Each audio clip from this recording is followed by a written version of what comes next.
Like damn, she wanna afford to touch me. I say I want it, and she got it. What's good? It's your boy Jay. That's me. Let's get into AEW Dynamite from September the 4th, 2024. An awful show.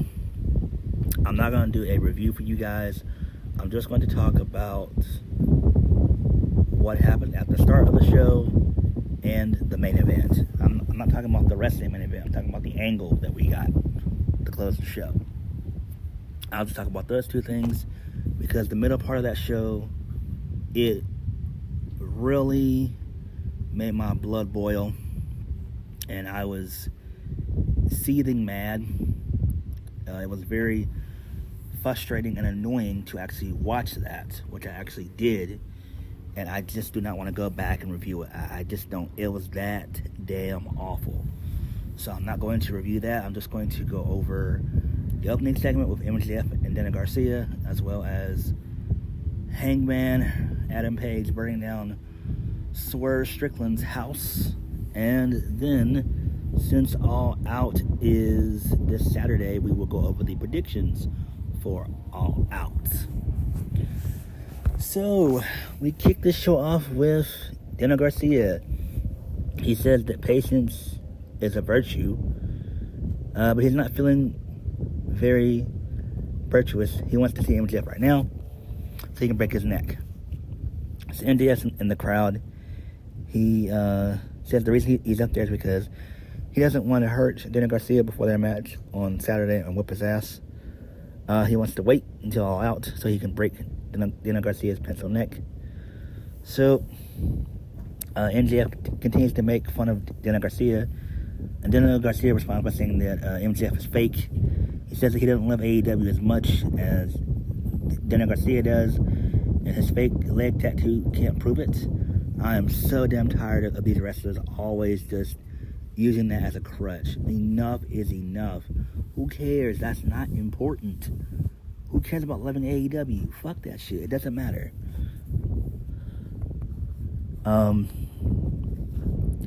So MJF then gives Daniel Garcia a warning. So Daniel Garcia cuts him off. He says if he meets a girl that'll pretend to love him for longer than a year, and he wants the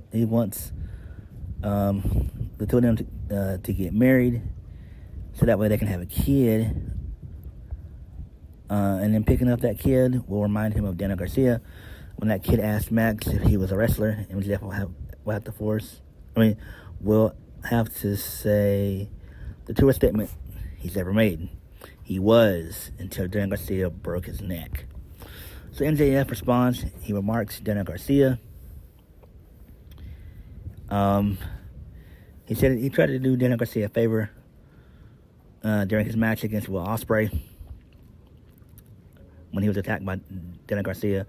So Max talked about how the people used to love him, but Max tells him it's too late for their cheers and admiration. Before saying he got too big and like these rats, the people left him behind.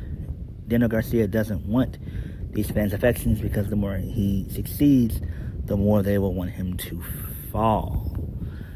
Max says he's going to do Daniel Garcia a favor. These folks will leave him. He's going to make sure that they don't hurt him like they hurt Max.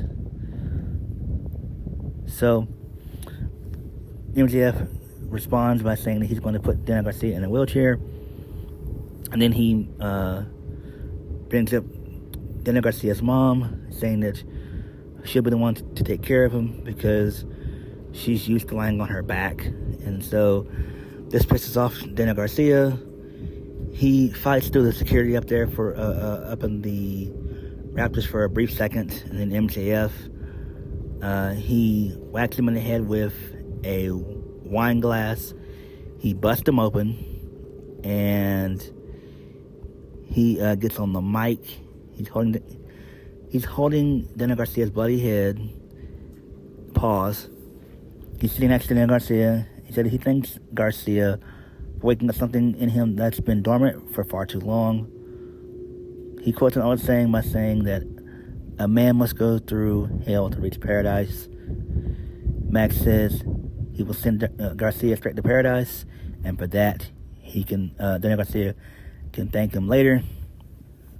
So Daniel Garcia, my bad. So MJF, he gets back up, he smiles, and for whatever reason, MJF turns into a fucking vampire. He kisses Daniel Garcia on the head, and he oh my god, ugh, what the fuck? He puts his hands on Daniel Garcia's bloody head, and he actually licks his fingers. I'm just like, what the fuck is this shit? Are you motherfuckers vampires? This is some sick shit. Stop it. It's weird. It's creepy. It's bizarre. It's oh my god. It's just so gross. It's eccentric. It's deranged. Like, come on. Like, bruh, what are you doing playing with blood and stuff, man? That's sick, bro. Now I understand why everybody says that AEW is a cult. Enough of this blood drinking nonsense. This is filthy. It's foul. It makes no sense. But that's how we kicked off the show, and it was pretty good. Minus MJF doing the weird, bizarre blood spot. Ugh. That gives me the creeps, man. Oof. All right. On to the closing segment of the show, the main event of the show. So, Swerve, he's waiting for Hangman to show up.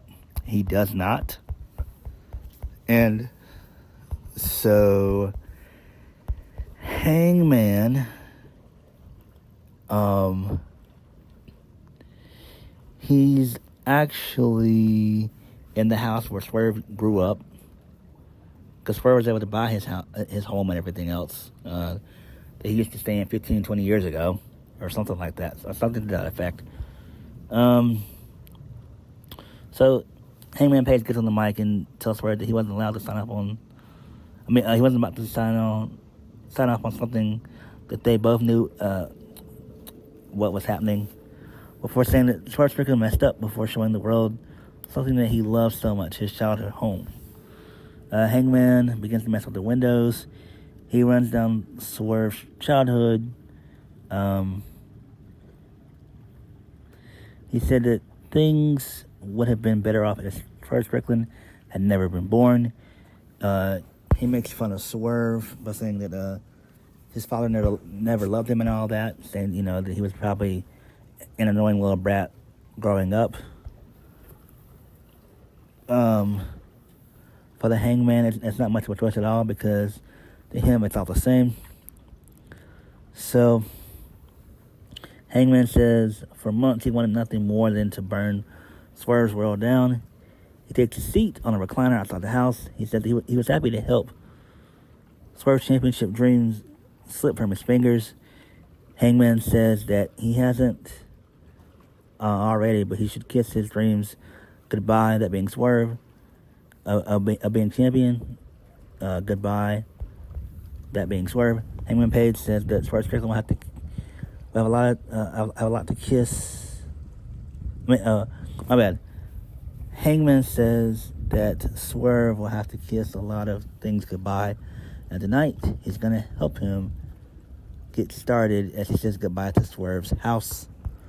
So Hangman then gets a match, lights it, and he burns Swerve's house to the ground. He sets it ablaze, and Swerve is seething mad. He's pissed. He's irate, and that was the show. So this does make sense. Do I feel bad for Swerve? Not really. They fought fire with fire, basically. So Swerve did a home invasion and went into a man's crib, and Hangman burned down a brother's crib. He burned down the crib of a brother. So, all is fair in love and war. This has to main event the show, but that was a good angle, and I enjoyed it. More of this, but those were the only two things on this show that I liked. Everything else was utter horseshit. Let's get into All Out. So All Out is going to be taking place Saturday, September the 7th in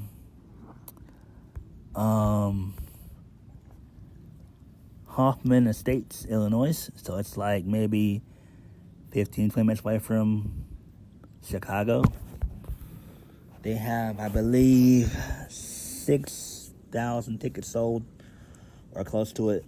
So, that's a massive drop from All In, which had, I believe it was like 46,000. So that's a massive, massive decrease. But it is what it is. So, yeah. But there's 8 matches on the card. Most of these matches feel like they should take place on a random episode of Dynamite or Collision. And that's just what it feels like.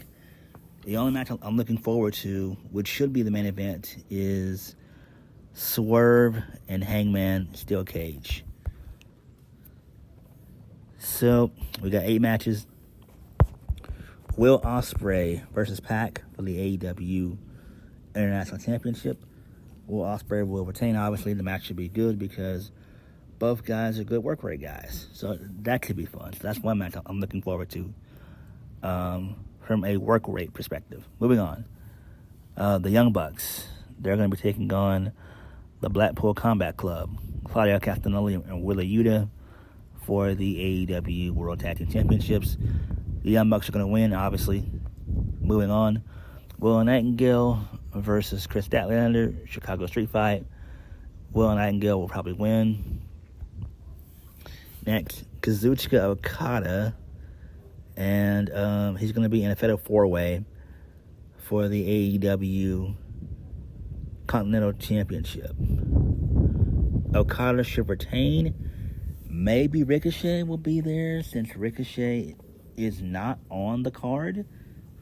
I really do wish that he would have made his debut at All Out versus trying to do it at All In. I feel like we should have got just a video package or vignette saying that he's coming to AEW, but we don't know when. And then he shows up here at All In.